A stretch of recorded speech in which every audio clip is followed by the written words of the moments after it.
सोचिए, ये 15वीं शताब्दी का समय है। यूरोप में लोग साधारण खाना खाते थे, रोटी, सूप, सूखा मांस। मसाले जैसे काली मिर्च, इलायची, दालचीनी और लौंग उनके लिए खजाने की तरह थे। रेशम, मलमल और काशी का बढ़िया कपड़ा यूरोपीय राजाओं और रईसों के लिए वैभव का प्रतीक था। भारत को उस समय सोने की चिड़िया कहा जाता था। यही वजह थी कि यूरोप की निगाहें भारत पर टिकी थीं। लेकिन एक समस्या थी, स्थलीय मार्ग, लैंड रूट तुर्कों और अरब व्यापारियों के हाथ में था। इसलिए यूरोपीय लोग नए समुद्री मार्ग खोजने लगे। 2. पुर्तगाली आगमन। भारत में पहला कदम। लगभग 7 मिनट। 1498, एक ऐतिहासिक दिन।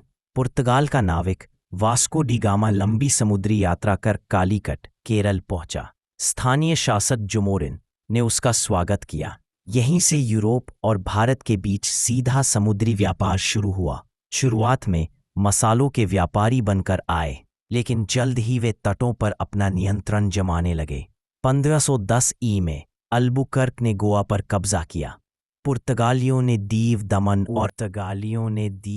दमन और अन्य तटीय इलाकों पर किले बनाए। वे सिर्फ व्यापार ही नहीं, बल्कि ईसाई धर्म के प्रचार में भी सक्रिय थे। कई सदियों तक गोवा पुर्तगालियों का गढ़ रहा। 3. डच, अंग्रेज और फ्रांसीसी कंपनियां। लगभग 12 मिनट का डच नीदरलैंड से 1602 में डच ईस्ट इंडिया कंपनी बनी। वे मसालों के धंधे में माहिर थे और मलय द्वीप समूह पर उनका दबदबा था।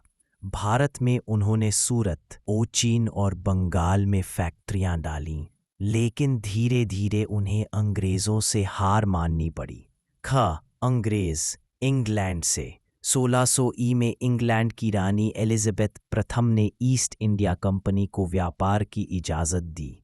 1612 में सूरत में पहली फैक्ट्री खोली गई। धीरे धीरे अंग्रेज़ों ने मद्रास 1633, बॉम्बे 1668, कलकत्ता 1690 जैसे बड़े केंद्र बना लिए। वे बहुत चालाकी से भारतीय शासकों से संधि करते और राजनीति में दखल देने लगे।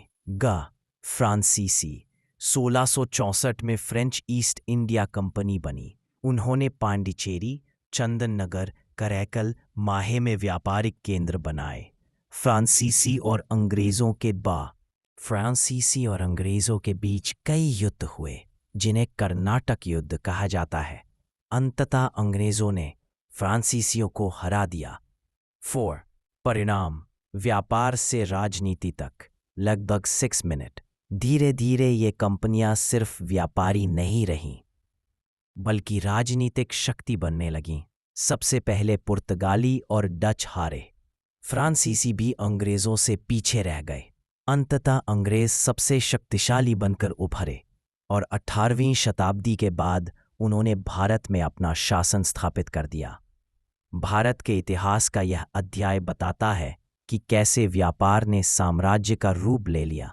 भारत के बंदरगाह, कपड़ा, मसाले और शासकों की राजनीति ने यूरोप को यहाँ खींचा और अंत में अंग्रेज़ों की हुकूमत ने हमारी आज़ादी तक हमें बांध कर रखा।